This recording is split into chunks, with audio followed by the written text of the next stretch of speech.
Hey guys, I'm going to talk about three phrases today, and I hope you understand that there's plenty of information out there if you just go look this stuff up. One is the term fossil fuels, one is the term peak oil, and another phrase that I hope you learn about is abiotic oil. So, first, in 1892 at the Geneva Convention, J.D. Rockefeller convinced all the scientists there at the convention to agree that all living matter was made up of hydrogen, oxygen, and carbon. He also got them to agree that oil, which was everywhere at the time, was made up of hydrogen, oxygen, and carbon. And he got them also to agree that oil was, quote, formerly living organic matter, end quote. And from that was their definition of fossil fuels. The reason for the term fossil fuels was to elicit the idea of scarcity, that we have a finite amount of oil in the ground because there was a limited amount of biomass from these creatures that were supposedly decomposing and under pressure in the ground were generating these deposits of oil. It's the same old supply and demand trick. These scientists say, well, we now have a limited supply because there's not enough of these creatures that are generating oil, so the price must go up. The problem with the phrase fossil fuels is this. No real fossil, has ever been found below 1,000 feet. Yet the average depth of oil wells in continental United States is around 5,000 feet.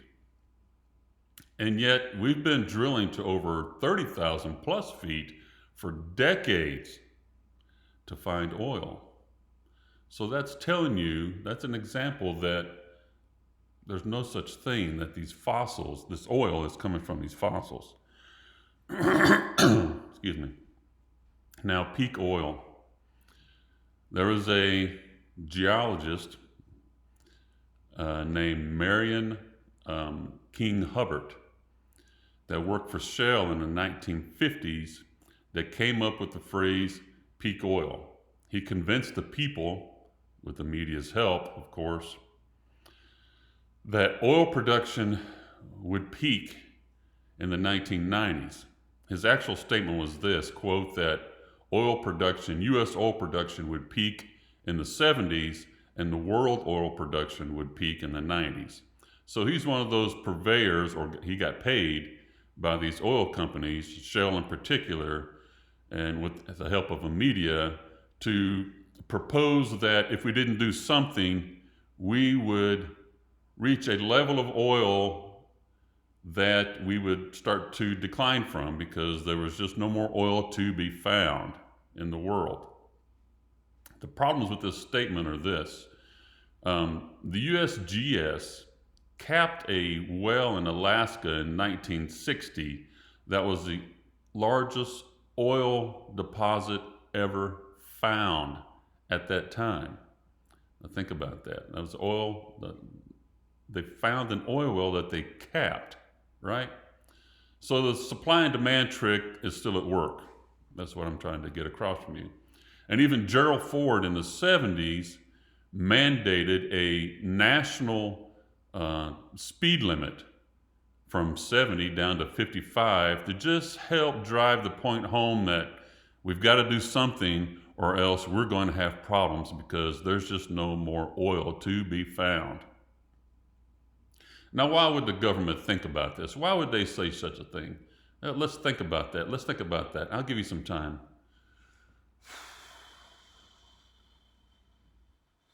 Okay, all right. Have you figured it out yet? But there's good news.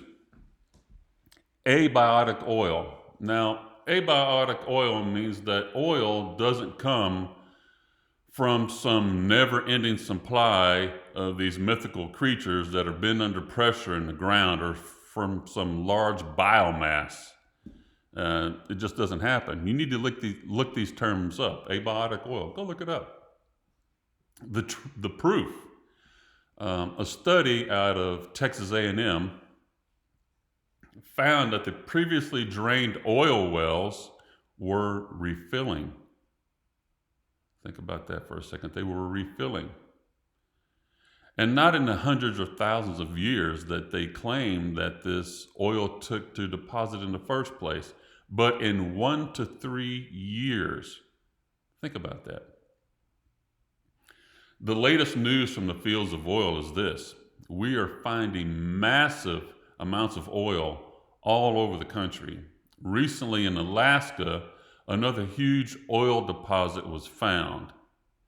And the latest oil find out of Colorado, of all places, is it happens to be more oil that they've determined that is under Colorado than of all other deposits found on Earth is under Colorado. So there you go.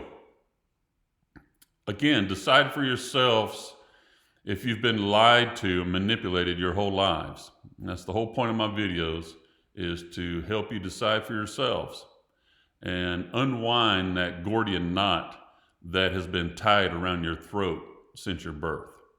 You guys have a good day.